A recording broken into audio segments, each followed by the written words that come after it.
ഓം നമോ നാരായണായ. ഓം നമോ ഭഗവതേ വാസുദേവായ. ഓം ശ്രീകൃഷ്ണായ നമ. ശ്രീമദ്ഭാഗവത മഹാപുരാണം ദ്വിതീയ സ്കന്ധം 6-ാമത്തെ അധ്യായം 20-ാമത്തെ ശ്ലോകം. ഓം പാദാസ്ത്രയോ ബഹിസ്ത്വാസൻ അപ്രജാനാം യ ആശ്രമാ അന്തസ്ത്രിലോക്യാസ്തു അപരോ ഗൃഹമേധോ ബൃഹദ്വ്രതാം. അപ്രജാനാം പ്രജകൾ ഇല്ലാത്തതായിട്ടുള്ള, പ്രജകളോട് കൂടാത്തവരുടെ മക്കളില്ലാത്ത അങ്ങനെയും എടുക്കാറുണ്ട്. ആശ്രമാഹ, ഏതൊരു ആശ്രമമാണോ, അതായത് ബ്രഹ്മചര്യവ്രതത്തെയാണ് അവിടെ ഉദ്ദേശിച്ചത്.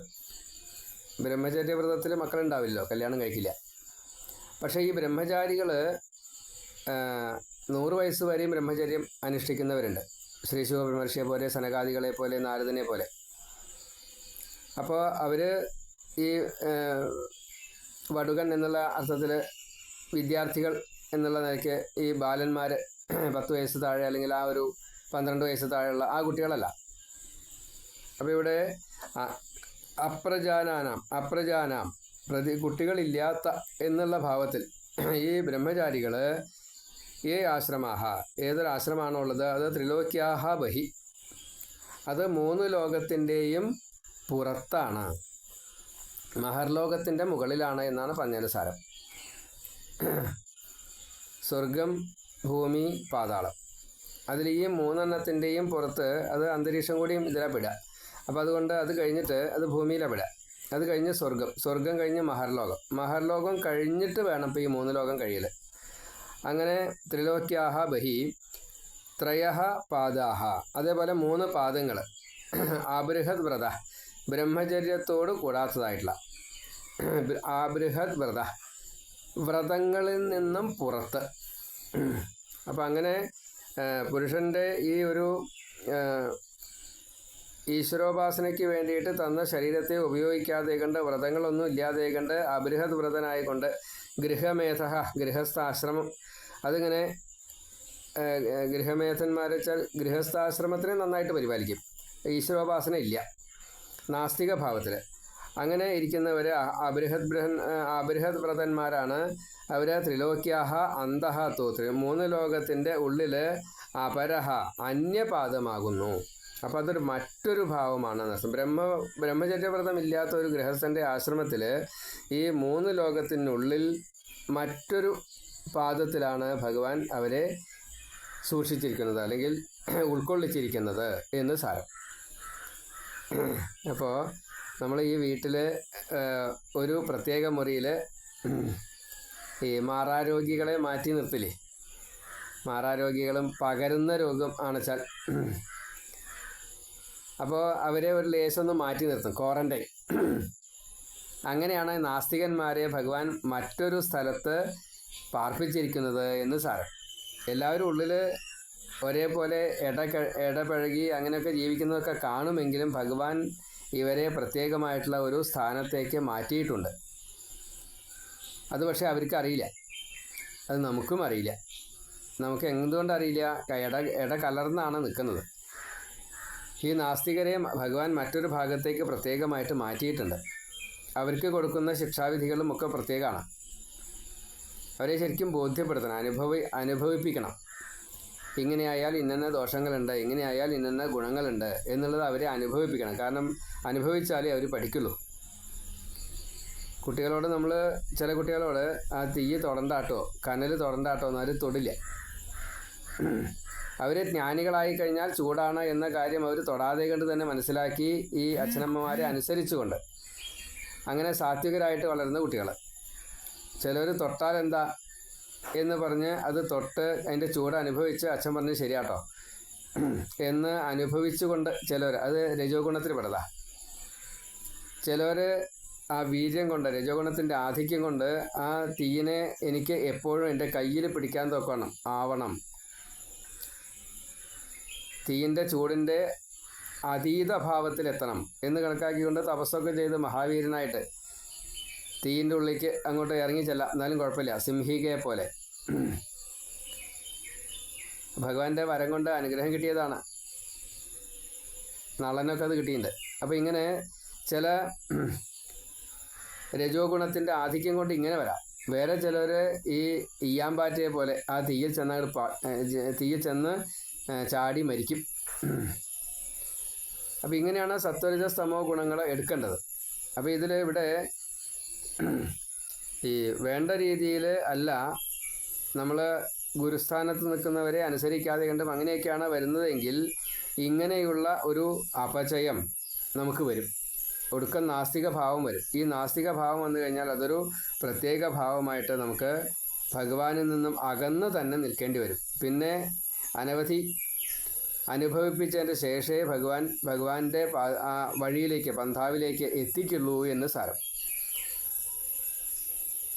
അപ്പോൾ പാദാഹ ത്രയഃ, പാദങ്ങൾ 3 അതിൽ നിന്നും ബഹി തു ആസൻ, അതിൽ നിന്നും പുറത്ത് ആണ് ഇരിക്കുന്നത് എങ്കിൽ അവർ അപ്രജാനാനാം, കുട്ടികളില്ലാത്തവർ ആണ് എങ്കിൽ, അതേപോലെ യഹ ആശ്രമാഹ, യാതൊരു ബ്രഹ്മചര്യ ആശ്രമത്തിലാണ് എങ്കിൽ, അതേപോലെ ഉള്ളിൽ ത്രിലോക്യാഹ, 3 ലോകത്തിൻ്റെയും തു അപരഹ ആവട്ടെ, അപരഹ മറ്റൊന്ന്, ഗൃഹമേധന്മാർക്ക്,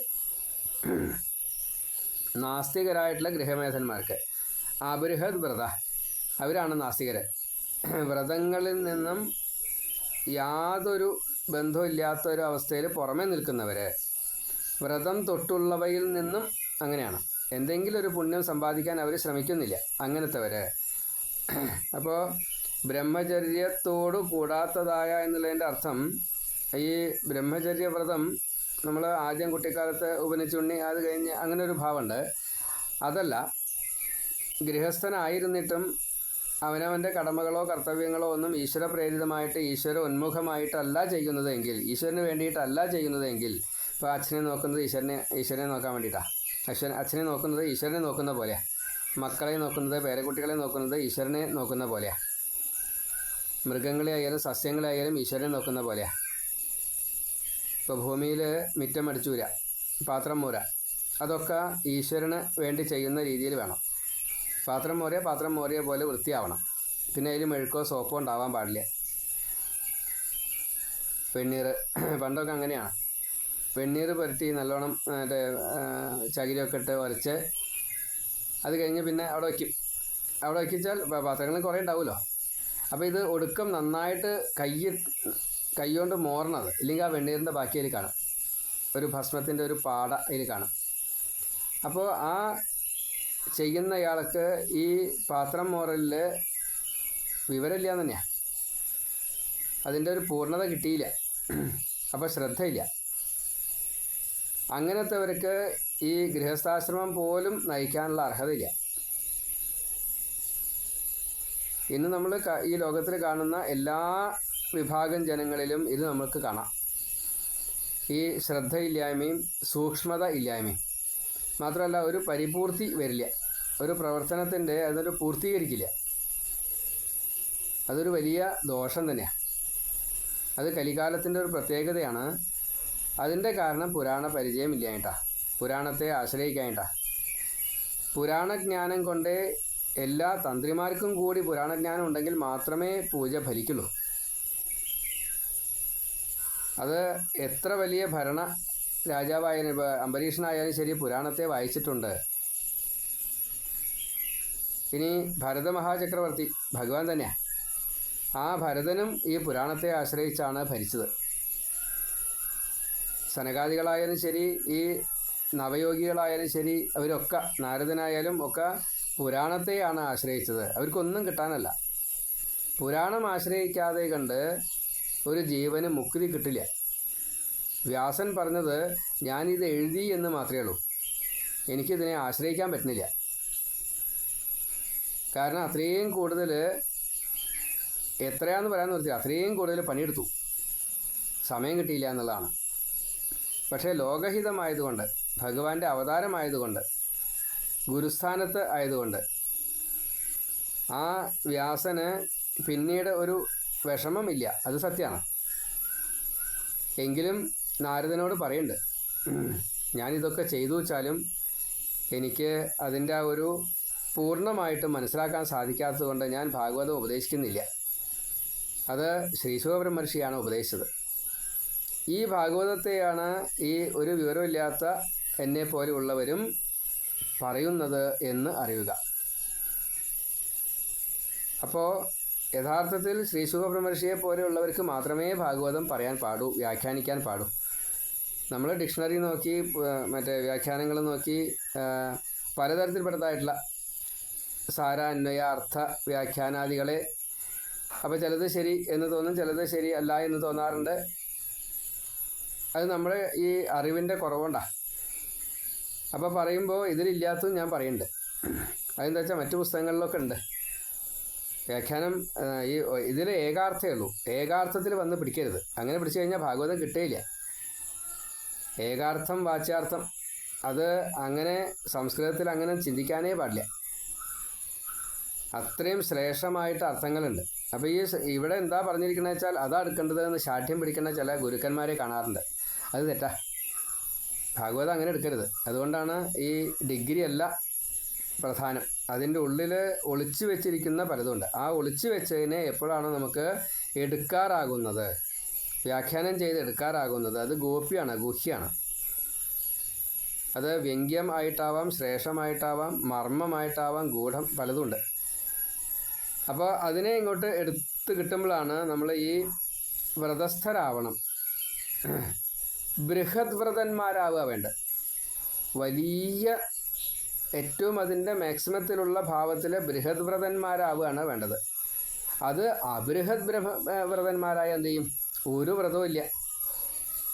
ഇപ്പോൾ നമുക്കൊക്കെ വേണ്ട രീതിയിൽ ഈ ബ്രാഹ്മണ്യം കാത്തു സൂക്ഷിക്കാൻ പറ്റുന്നില്ല. അത് പല കാരണങ്ങളാണ്. യഥാർത്ഥത്തിൽ വേണ്ടത് എന്തോ അത് മുഴുവൻ ചെയ്യാൻ സാധിക്കുന്നില്ല എന്നത് ദുഃഖത്തോടു കൂടിയിട്ട് അനുഭവിക്കുക, അത്രയേ ഉള്ളൂ. വേറെ മാർഗ്ഗമില്ല, സഹിക്കുക. പക്ഷേ എല്ലാ കാര്യങ്ങളും ഈശ്വരന് വേണ്ടിയിട്ട്, ഈശ്വര പ്രേരിതമായിട്ടാണ് ഞാൻ ചെയ്യുന്നത്, ഈശ്വരോന്മുഖമായിട്ടാണ് ഞാൻ ചെയ്യുന്നത് എന്ന ഉത്തമ ബോധ്യത്തോടു കൂടിയിട്ട് ചെയ്യുമ്പോൾ, അത് അടിച്ചു വരുന്നതായാലും ശരി, മിറ്റം നേരെയാക്കലായാലും ശരി, എന്തൊക്കെ പണികളാണ് ഓരോരുത്തരും സദാസമയത്തും ചെയ്യുന്നത് വെച്ചാൽ അത് മുഴുവൻ ഈശ്വര ഉന്മുഖമാക്കിയിട്ട്, ഈശ്വരന് വേണ്ടിയിട്ട്, ഈശ്വരൻ്റെ പ്രീതി സമ്പാദിക്കാൻ വേണ്ടിയിട്ട്, പരോപകാരമായിട്ട്, അന്യോപകാരമായിട്ട്, അതിൽ ഒപ്പം ഞാനും അങ്ങനെ പാടും. അപ്പോൾ ഇതൊക്കെ ഒരു വ്രതം ആണ്. അതുകൊണ്ട് ബൃഹത് വ്രതം എന്നുള്ളൊരവസ്ഥ കിട്ടുകയും ചെയ്യും.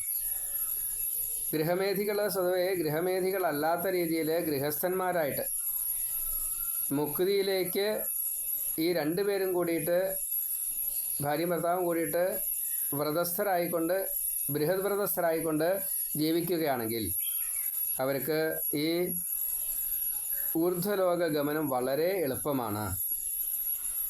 നിമി മഹാരാജാവ് ശ്രീശുക ബ്രഹ്മർഷിയോട് പറഞ്ഞ വാക്കുകളാണ്. അപ്പോൾ ഇവിടെ ഗൃഹസ്ഥർക്ക് സ്വതവേ സന്താനം വേണം, ഈ സൃഷ്ടി നിലനിൽക്കണം.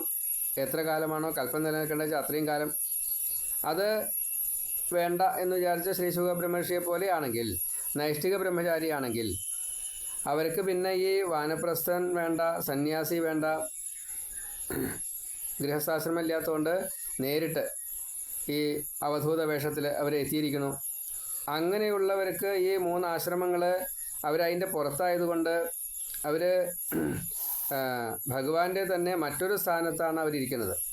അവർ പാദത്തിലാണ് എങ്കിലും, പാദമാണ് എല്ലാവർക്കും ആശ്രയം. പക്ഷേ എങ്കിലും അത് മറ്റുള്ളവരുടെ കൂട്ടത്തിലല്ല ഇവരെ ഇരുത്തുക. ഇവർ ഈശ്വര തുല്യന്മാരായതുകൊണ്ട് ഇപ്പോൾ തോണി തുഴയുന്നതായിട്ടുള്ള ആ തോണിക്കാരൻ, അയാൾക്ക് നീന്തലറിയാം, തോണി കേടുവന്നാൽ നേരെയാക്കാനറിയാം, തോണിയുടെ പങ്കായം പോയാലും അയാൾക്ക് ഈ തോണി എങ്ങനെ അവിടെ അക്കരയ്ക്ക് എത്തിക്കണമെന്നറിയാം. പക്ഷേ ഈ യാത്രക്കാരൻ നീന്തലറിയാത്തവരുണ്ടാവാം, അതല്ലെങ്കിൽ രോഗി ആയിട്ടുള്ള പല അവസ്ഥകളുണ്ടാവാം. പക്ഷേ അവരൊക്കെ രക്ഷിക്കാനുള്ള ആ പ്രാപ്തിയുണ്ട് ഈ തോണിക്കാരന്.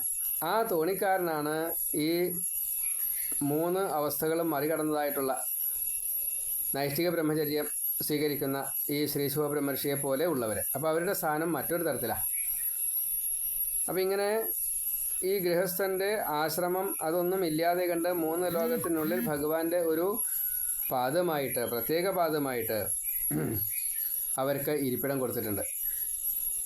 അപ്പോൾ ഇതൊക്കെ ഒരു പ്രത്യേകമാണ്. അതായത് ഭഗവാൻ എല്ലാം കാണുന്നു, അതിനനുസരിച്ച് തന്നെ പ്രവർത്തിക്കുന്നു. അപ്പോൾ നമുക്ക് ഇതാണ് വിധി എന്ന് നമ്മൾ ആശ്വസിച്ചിട്ടാണ് ജീവിക്കുന്നതെങ്കിൽ നമ്മൾ ക്രമേണയായിട്ട് ഉയർന്ന് ഭഗവാങ്കൽ ചേരുക തന്നെ ചെയ്യും. സ്ഥാനം പാദമാണ് എല്ലാവർക്കും, അത് പ്രത്യേകം അറിയാം. നമുക്ക് പാദത്തിൻ്റെ മുകളിലേക്കൊന്നും പോകാൻ നമ്മളെ കൂട്ടി പറ്റില്ല, അതിൻ്റെ ആവശ്യവും ഇല്ല. ഭഗവാങ്കൽ ചേരുക എന്നുള്ളത് തൃപ്പാദത്തിൽ ലയം കിട്ടുക, അത്രയേ വേണ്ടൂ. പിന്നെ ഇപ്പോൾ നമ്മൾ ഒരു പാത്രത്തിൽ വെള്ളം എടുത്തു, ഒരു തുള്ളി അതിലേക്ക് ഒഴിച്ചു. ആ വെള്ളവും രണ്ട് വെള്ളം ഒന്നാണ്, രണ്ട് ശുദ്ധജലം തന്നെയാണ്. അത് തമ്മിൽ കലർന്നു. ആ തുള്ളിയെ പിന്നെ കണ്ടുപിടിക്കാൻ പറ്റുമോ? പാദത്തിലേക്ക് ചേർന്ന ഈ ഭക്തനെ ഭഗവാങ്കിലേക്ക് ലയിച്ചു എങ്കിൽ പിന്നെ ആ ഭക്തനെ നമുക്ക് കണ്ടെത്തുക സാധ്യമല്ല. വീണ്ടും ആ ഭക്തൻ്റേതായിട്ടുള്ള ഒരു പ്രഭാവം അവിടെ അഡീഷണൽ ആയിട്ട് ഇരിക്കുകയാണ് എന്ന് സാരം. അതാണ് നാരദനും ശ്രീ ശിവപരമർശിക്കും സനകാദികൾക്കും പുനർജന്മമില്ല, അതല്ലെങ്കിൽ അവർക്ക് ഈ കർമ്മ പ്രാരബ്ധമില്ല എന്ന് പറയാനുള്ള കാരണം. അതുപോലെയല്ല ബാക്കിയുള്ളവർ. അപ്പോൾ വ്യത്യാസം ഇത് ഭഗവാന് വേണ്ടിയിട്ട് ഇവർ സേവനം ചെയ്യാൻ വേണ്ടിയിട്ട് ഭഗവാൻ കൊടുത്ത ശരീരത്തിൽ ഭഗവത് അംശമായിക്കൊണ്ട് ഇത്രയും അവർക്ക് വേണ്ടൂ. അതുകൊണ്ട് ആ അംശമായിട്ട് കൊണ്ട് ഈ ശരീരത്തെ സ്വീകരിച്ച് കർമ്മമുണ്ട് എന്ന് ബാക്കിയുള്ളവർക്ക് തോന്നിക്കുക, അത്രയേ ഉള്ളൂ. അത് അവർക്ക് വേണ്ടിയിട്ടല്ല ചെയ്യുന്നതെന്നുള്ളതുകൊണ്ട് കർമ്മ പ്രാരബ്ധം അവർക്ക് വരില്ല. അപ്പോൾ അവരുടെ സ്ഥാനം പ്രത്യേകമാണ്. പാദാഹ ത്രയഹ, 3 പാദങ്ങൾ. ബഹിഹി, അതിൻ്റെ പുറത്ത്. തു, അങ്ങനെ ആവട്ടെ. ആസൻ, അങ്ങനെ ഇരിക്കുന്നു. അപ്രജാനാം, പ്രജകളില്ലാത്തതായിട്ടുള്ള, മക്കളില്ലാത്തതായിട്ടുള്ള. യ ആശ്രമാഹ, അത് ബ്രഹ്മചര്യാശ്രമമാണ്. അന്തഹ, അകത്ത്. ത്രിലോക്യാഹ, 3 ലോകത്തിൻ്റെയും. അപരഹ, അതിൻ്റെ പുറത്ത്. ഗൃഹമേധ, ഗൃഹമേധികളായിട്ടുള്ള നമ്മളെപ്പോലെയുള്ളവർക്ക്. അബൃഹത് വ്രത, അബൃഹത് വ്രതന്മാരാണെങ്കിൽ പിന്നെ പറയും വേണ്ട, അവർക്ക് മറ്റൊരു സ്ഥാനം, നാസ്തിക ഭാവം. അപ്പോൾ ഇതിൽ പറഞ്ഞു വന്നത്രേ ഉള്ളൂ. ഈ ഗൃഹസ്ഥധർമ്മത്തെ, സന്താനാദികളെ ഉണ്ടാക്കിക്കൊണ്ട് ലോകത്തിൻ്റെ സൃഷ്ടിക്ക് വേണ്ടിയിട്ട് സഹായിക്കേണ്ട അങ്ങനെ, അതുകൊണ്ടാണ് അവർക്ക് ചെയ്യാൻ പ്രയാസം ഉണ്ടായിട്ടല്ല, വേണ്ട വെച്ചിട്ടാ. അങ്ങനെ വേണ്ട എന്ന് നിശ്ചയിച്ചതായിട്ടുള്ള നൈഷ്ഠിക ബ്രഹ്മചാരി, വാനപ്രസ്ഥം സന്യാസി, ഇവരുടെ ഈ 3 ആശ്രമങ്ങളും ഒരു 3 ലോകങ്ങൾക്കും വെളിയിൽ ഈ മഹാപുരുഷനായിട്ടുള്ള ഈശ്വരൻ്റെ 3 പാദങ്ങളായിട്ട് ഇരിക്കുന്നു. ബ്രഹ്മചര്യവ്രതം ഇല്ലാത്തതായിട്ടുള്ള ഗൃഹസ്ഥൻ്റെ ആശ്രമമോ അത് 3 ലോകത്തിനുള്ളിൽ അത് ഭഗവാന്റെ ഒരു പാദമായിട്ടിരിക്കണം. അപ്പോൾ ഇതിൻ്റെ സ്ഥാനം ഇതാണ് വ്യത്യാസം. തോണിയിൽ ഒരുമിച്ച് ഇരിക്കുന്ന യാത്രക്കാരെ പോലെ ഗൃഹസ്ഥനും ഗൃഹമേധന്മാരും ഒക്കെ ഇരിക്കും. പക്ഷേ ഈ നൈഷ്ഠിക ബ്രഹ്മചാരിയായിട്ടുള്ള ഈ ശ്രീ ശിവപരമർഷിയുടെ സ്ഥാനം മറ്റൊരു പ്രത്യേകമായിട്ടുള്ളൊരു അവസ്ഥയിലാണ് ഇരിക്കുന്നത്. അതാണ് പാദാസ്ത്രയോ ബഹിസ്ത്വാസന്ന പ്രജാനാം യ ആശ്രമാ അന്തസ്ത്രിലോക്യാസ്ത്വപരോ ഗൃഹമേധോ ബൃഹദ്വ്രതാം. അന്തഃ ത്രിലോക്യാഃ തു അപരഃ ഗൃഹമേധഃ അബൃഹദ്വ്രത. പാദാഃ ത്രയഃ ബഹിഃ തു ആസൻ അപ്രജാനാം യ ആശ്രമാഃ. അന്തഃ ത്രിലോക്യാഃ തു അപരഃ ഗൃഹമേധഃ അബൃഹദ്വ്രതാഃ. അബൃഹദ്വ്രതഃ. പാദാസ്ത്രയോ ബഹിസ്ത്വാസൻ അപ്രജാനാം യ ആശ്രമാഃ അന്തസ്ത്രിലോക്യാസ്ത്വപരോ ഗൃഹമേധോ ബൃഹദ്വ്രതാം. പിന്നെ 20ാമത്തെ ശ്ലോകം ഇങ്ങനെ പറഞ്ഞു. നാരായണ